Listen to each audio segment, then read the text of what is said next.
Muy buenos días, queridos hermanos y amigos.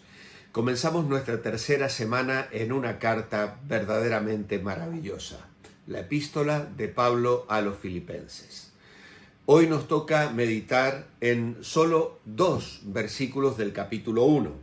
Quiero que sepáis, dice Pablo en el versículo 12, quiero que sepáis, hermanos, que las cosas que me han sucedido han contribuido más bien al progreso del Evangelio. En todo el pretorio y a todos los demás se ha hecho evidente que estoy preso por causa de Cristo, o que estoy en cadenas.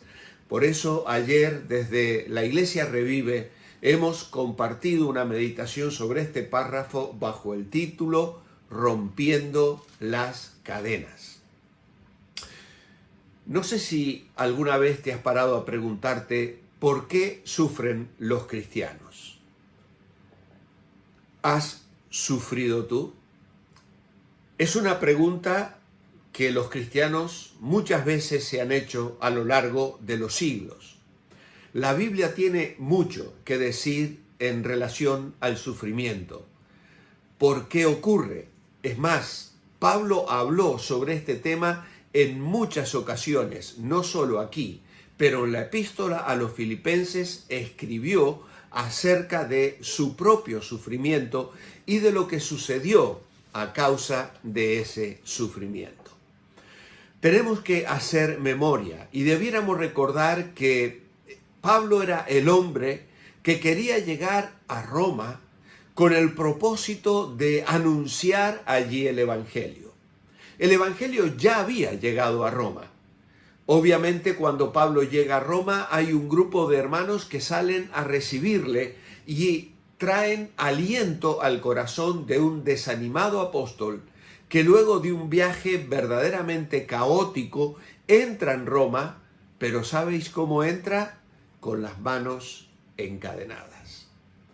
Y esas cadenas le llevan luego a permanecer durante 2 años en una prisión. Nerón era probablemente el que estaba gobernando en aquel momento. Y él no entra en Roma como un apóstol de Jesucristo, aunque lo era. Entra como un prisionero de Roma, un ciudadano romano con todos los derechos para apelar a César y esperar una audiencia donde se pudiese tratar su caso. Había sido arrestado ilegalmente en Jerusalén. Le habían acusado injustamente. Había tenido que enfrentar distintas cortes donde había aprovechado para dar testimonio de la fe. Le habían identificado incluso como un egipcio renegado. Y cuando finalmente se le concede el viaje para llegar a Roma, el barco naufraga.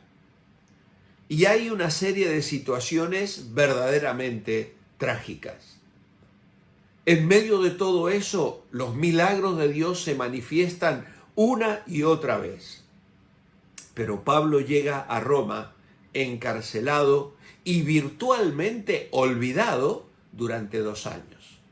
No tenía demasiado tiempo el emperador para ocuparse de algo tan nimio y trivial como era su caso. Sin embargo, él estaba allí. Si nosotros buscásemos en el diccionario la palabra víctima, podríamos encontrar el retrato del apóstol Pablo de una manera muy clara y concreta, porque él sería una explicación muy clara de las injusticias que el imperio llevaba a cabo con determinadas personas. Sin embargo, Pablo le escribe a los filipenses ¿para qué? Para hacerles saber el propósito que él veía en su sufrimiento. También diríamos ayer la forma en que el Evangelio había progresado. De modo tal que una comunidad pagana estaba siendo alcanzada con el mensaje del Evangelio. También estaba siendo bendecida la comunidad cristiana e incluso la propia comunidad judía, que sabiendo su caso se habían reunido para escucharle y venían frecuentemente a interrogarle para pensar concretamente en el mensaje y en las explicaciones que Pablo tenía para dar. Y entonces las cadenas de Pablo se han transformado en un elemento que Dios está utilizando para el avance del Evangelio. Y es por eso que ayer usábamos una idea principal. A veces las cosas no son como nos parecen a nosotros. Debemos buscar la perspectiva de Dios en todo lo que nos ocurre. Hay cosas que parecen malas a primera vista, pero en realidad son algo bueno. ¿Por qué? Porque Dios las está utilizando. Y en este sentido hay por lo menos tres cosas que Pablo va a destacar en los versículos 12 al final del capítulo. La primera de ellas es: estoy seguro, Dios me puso aquí. Estoy puesto para la defensa del Evangelio. Y la palabra puesto es la idea de ser colocado en un lugar con un propósito específico. Y es precisamente lo que Pablo sabía y lo que Pablo quiere comunicarle a los filipenses. Estoy seguro, Dios me puso aquí. Luego también habrá de decirles: estoy feliz, me estoy gozando. Hay razones por las cuales mi corazón rebosa de gozo, y la carta a los filipenses es precisamente la carta más llena de gozo en el Nuevo Testamento. En lugar de presentarse como una víctima y utilizar eso para la conmiseración de aquellos que le escuchaban, Pablo les está exhortando al gozo, a regocijarse en el Señor. Él que está en una cárcel, limitado, frenado, detenido, con todas las privaciones que eso significaba. Sin embargo, es la carta donde el gozo del Señor destaca de una manera muy especial. El Evangelio progresa, muchos escuchan el mensaje, los hermanos predican con valor. Y entonces Pablo les va a decir que el Evangelio ha sido escuchado en el pretorio, de acuerdo a lo que hemos leído esta mañana, aquí en el capítulo 1 y el versículo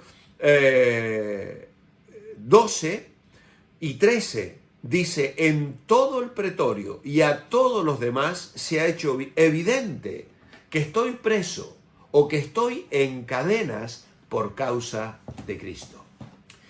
Pretorio es una palabra que significaba originalmente la tienda de un general. Luego, este término se utilizó para hablar de el Consejo de Oficiales del Ejército.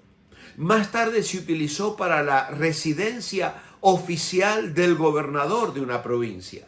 Y finalmente vino a denotar el cuerpo de guardia imperial. Tal vez la palabra pretorio te sea común porque la has conocido leyendo el juicio del Señor Jesucristo. En Mateo capítulo 27 y el versículo 27, en Marcos capítulo 15 versículo 16, en Juan capítulo 18 versículo 28 aparece 2 veces. También en el versículo 33, en el capítulo 19 del Evangelio de Juan. Más tarde, en Hechos 23, 35, se habla allí del pretorio de Herodes, donde Pablo tiene que presentarse. Así que en los Evangelios este término designa la residencia oficial del gobernador romano en Jerusalén, y las varias traducciones que recibe en las versiones inglesas surgieron de un deseo de indicar el propósito especial con el que se utilizaba la residencia de un oficial en un sitio concreto.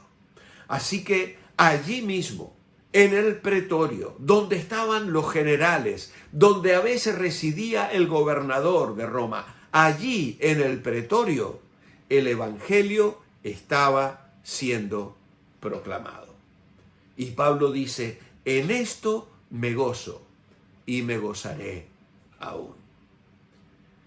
Estoy seguro, Dios me ha puesto aquí. Estoy feliz, el evangelio progresa. A veces hay cadenas, grilletes que el enemigo, el mundo, quiere colocar en la vida del cristiano.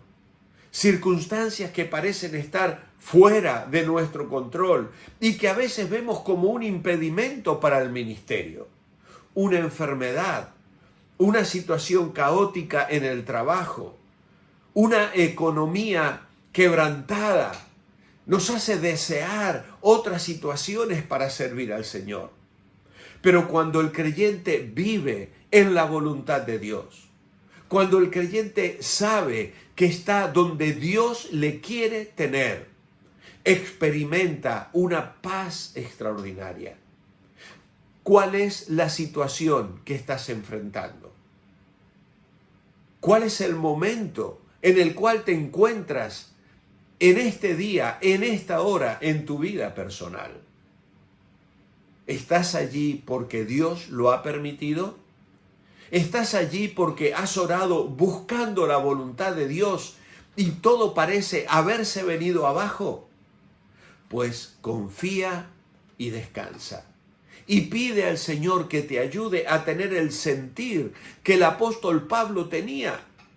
El capítulo 1 de la epístola a los Filipenses, algunos la titulan justamente de esta manera: un sentir conforme al de Jesús, una manera de ver las cosas como Dios las ve, una manera de pensar, un enfoque para la vida diferente a la que el mundo tiene, diferente a la que a veces las circunstancias nos quieren someter.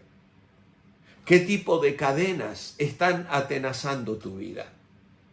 Ayer usamos este versículo para hablar de la cadena de la soledad. Pablo no se sentía solo porque el Señor estaba con él. Pero además no se sentía solo porque sentía la presencia de la iglesia de Filipos, que le había mostrado su amor a través de una comunión práctica con él y a través de la oración y del envío de un siervo del Señor para que le ayudara, como era Epafrodito. Por eso es que Pablo va a hablar aquí del Evangelio. Y la palabra Evangelio se va a repetir varias veces en el capítulo 1, porque Pablo vivía en el Evangelio, por el Evangelio y para el Evangelio, que es el ambiente en el cual, la atmósfera en el cual la vida cristiana se debe desarrollar. Vivir para Cristo, vivir el Evangelio y descansar plenamente en aquel que tiene el control de todas las cosas. Aunque aparentemente estés viviendo una situación incómoda, pide al Señor que abra tus ojos para ver las cosas como Él las ve, porque a veces cosas que aparentemente nos parecen malas, en realidad son buenas, porque Dios las está permitiendo con un propósito de bendición en nuestras vidas. Mi oración escrita esta mañana: amado Padre, gracias por las lecciones espirituales de esta carta. Gracias por Pablo y su manera de compartir sus experiencias y su sentir en Cristo. Danos esa mente, esa forma de pensar y de enfrentar la vida. Rompe nuestras cadenas para vivir en tu libertad. En tu nombre, amén. Que el Señor os bendiga. Os espero mañana martes para seguir meditando en esta preciosa carta a los filipenses. Mientras tanto, manteneos bendecibles.